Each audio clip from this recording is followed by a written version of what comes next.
The ship's proximity alarms screamed, but I couldn't tear my eyes from the view screen. Against the backdrop of a bloated, dying red giant, the megastructure was a void in space.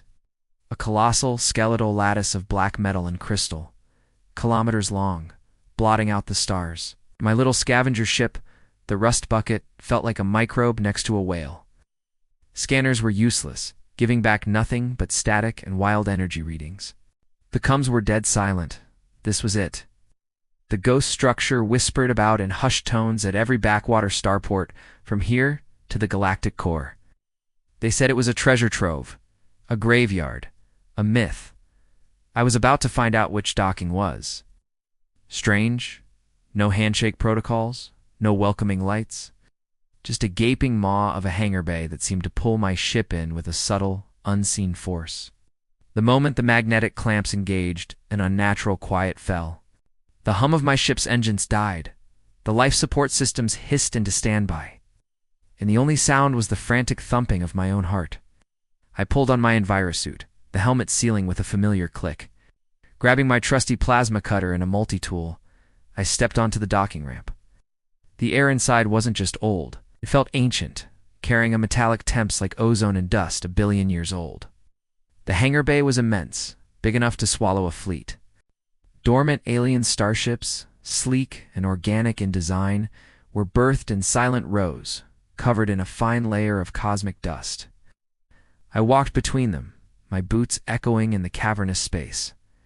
This place was a museum of a lost civilization. I moved into the main structure, and my jaw dropped. I was standing in a hall so vast my helmet light couldn't find the ceiling. Pillars like the trunks of petrified god trees soared into the darkness above.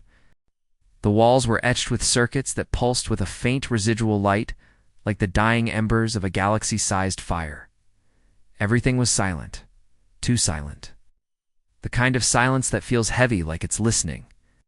I pressed on, deeper into the labyrinth.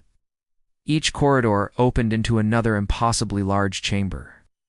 One was a library filled not with books, but with glowing crystalline data shards arranged in intricate patterns. Another seemed to be a nursery, with strange, cradle-like apparatuses hanging from the ceiling, all empty. There was no sign of life, no bodies, no struggle. It was as if the inhabitants had simply vanished. I felt like a thief in a pantheon of sleeping gods, my every step a desecration. The tech was beyond anything I'd ever seen. I ran my multi-tool over a console and it shrieked, unable to even classify the material. This wasn't just advanced. It was a different paradigm of physics. That's when I heard it. A low, resonant groan, not through the air, but through the deck plates. It vibrated up through the soles of my boots, a deep structural sound like the station was waking from a long slumber. My blood ran cold. The faint light from the wall circuits began to brighten, shifting from a soft blue to an aggressive, angry red. Then, from the seams in the walls, a shimmering black mist began to pour out. It wasn't smoke, it was a swarm. Billions upon billions of microscopic machines, nanites coalescing into a roiling liquid metal tide that flowed across the floor. The entire structure shuddered. The wall in front of me dissolved into a cascade of metallic blocks, which then reassembled into a new configuration. The corridor I had just come down sealed itself shut. I was trapped. This wasn't a derelict. It was a dynamic thinking machine. It considered me an intruder. The nanite swarms surged towards me, forming razor-sharp tendrils. I fired my plasma cutter, and a section of the swarm vaporized with a high-pitched scream. But the gap filled instantly. It was like trying to shoot the ocean. My suit's AI screamed warnings, structural integrity failing, labyrinth reconfiguration in progress. I had to move. I sprinted down a newly formed hallway, the walls shifting and groaning around me. Doors slammed shut just behind my heels. Laser grids materialized from the ceiling, forcing me to dive and roll. The very architecture was trying to crush me, slice me, and erase me. Then came the Guardians. Panels in the walls slid open and sleek. Insectoid drones unfolded themselves. They weren't like any robots I knew. Their bodies were a horrific fusion of smooth alien metal and twisted mutated organic tissue. They opened fire and I returned the favor, my plasma bolts scoring sizzling craters in their carapaces. One drone lunged, its bladed limbs scything at my head. I ducked under the swing, jamming my plasma cutter into its central optic and pulling the trigger. It convulsed and exploded in a shower of sparks and black ichor. I didn't have time to celebrate. The floor beneath me gave way, dropping me into a maintenance tunnel below. I landed hard, my leg twisting under me with a sharp spike of pain. I was in a network of conduits and power lines, a chaotic mess of the station's inner workings. Above, I could hear the drone skittering, searching for me. I limped through the tunnels, following a massive power conduit, hoping it would lead somewhere. Anywhere. The structure's movements were less aggressive down here, more rhythmic, like a heartbeat. After what felt like an eternity, I saw a light. It's not the harsh red of the defense system, but a soft, gentle blue. I emerged into a small, circular chamber, was untouched by the chaos. In the center, a pedestal hummed, projecting a shimmering, life-sized hologram.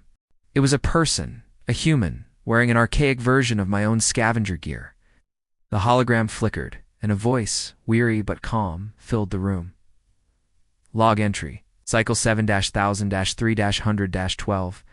The assimilation is almost complete. My body fails, but my consciousness will soon merge with the legacy. The figure turned, and I saw their face. The features were hauntingly familiar. They gestured to a patch on their suit. It was a family crest. My family crest. An image I had on a small data chip passed down through generations. If you are seeing this, the voice continued, it means my blood has returned. The legacy has been waiting for a worthy heir to test. To see if you carry the same spark of exploration, the same will to survive. It was never a trap. It was an audition. As the holographic message ended, the entire megastructure went still. The red lights faded, replaced by the calm, ambient blue. The distant groans and shifts ceased. The deep, resonant hum of the station became a gentle, welcoming thrum. A new projection appeared above the pedestal. Not a person, but a complex, star-like pattern of light, pulsed in time with my heartbeat.